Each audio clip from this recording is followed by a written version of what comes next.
ह्या कंपनीचा brand ambassador त्याला करणार होता, पण काय झालं तो ह्याचा बँगलोरचा जो किस्सा झाला त्यानंतर विराट कोहली दुसऱ्या दिवशी सिफ्राय या ऑटोनॉमस डेटा सायंटिस्ट एकूण खर्च किती आला खर्च म्हणजे याचा फ्रंट एंड वगैरे मीच सगळं बसत आहे, म्हणजे बॅकएंडला जे पैसे लागले 1000 क्रेडिट्स. मी संकेत सर्जेराव पाटील, मी राहणार पालगावचा आहे, जे बुदरगड तालुक्यात इथं. मी करंट आता लास्ट इयरला D Y. Patil college of engineering Kasba Bawada इथे शिकत आहे. Computer science engineering specialisation data सायन्समध्ये. मी एक नवीन टूल AI टूल बनवलं आहे ज्याचं नाव Sifra AI autonomous data scientist tool आहे, जे data science technology AI through automate करतं. ज्यामध्ये आताचे जे इंडस्ट्रीमध्ये डेटा सायंटिस्ट, डेटा अनालिस्ट किंवा डेटा इंजिनियर असतात त्यांना तिथं डेटा सेट वापरून त्यातले प्रेडिक्शन्स, व्हिज्युअलायझेशन किंवा अनालिसिस घ्यायचे असतात, ते त्यांना स्वतःहून सगळे कोडिंग वगैरे करून किंवा त्यात एरर आला तर परत एरर डिफाईन करून तो फिक्स करून परत कोडिंग स्वतःहून सगळं करायला लागतं. मग सिफ्रा AI मध्ये काय आहे, तिथं आपल्याला फक्त डेटा सेट अपलोड करावा लागतो. डेटा सेट अपलोड केल्यानंतर एक प्रोग्रामिंग लँग्वेज चूज करावी लागते, जे डेटा सायंटिस्ट किंवा अनालिस्ट इंडस्ट्रीमध्ये यूज करतात.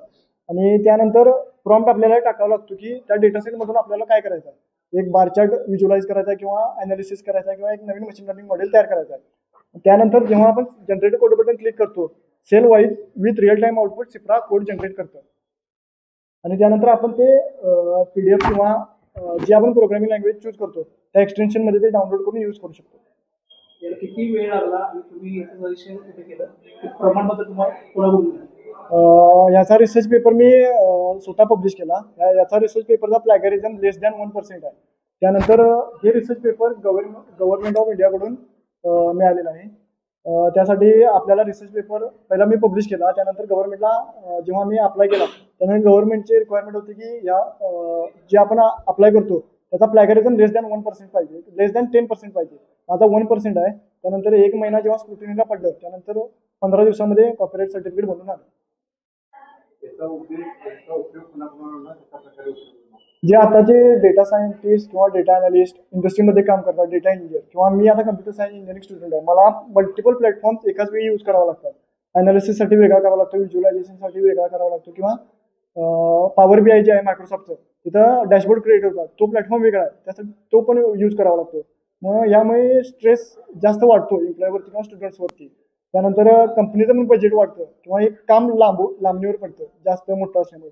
त्यामुळे मी हे असं ॲप बनवले की ज्यातून आपल्याला डेटा सेट अपलोड करायचा आणि प्रॉम्प्ट टाकलं की सिफ्रा code with real time output देतो. त्याचा आपण PDF पण डाउनलोड करू शकतो आणि ती यूज पण करू शकतो. स्टोर किती दिवसाची स्टोअरला आता ॲप प्रोडक्शन लेवलला आहे गुगल प्ले कन्सोलच्या, ते उद्या संध्याकाळपर्यंत प्ले स्टोअरला येईल.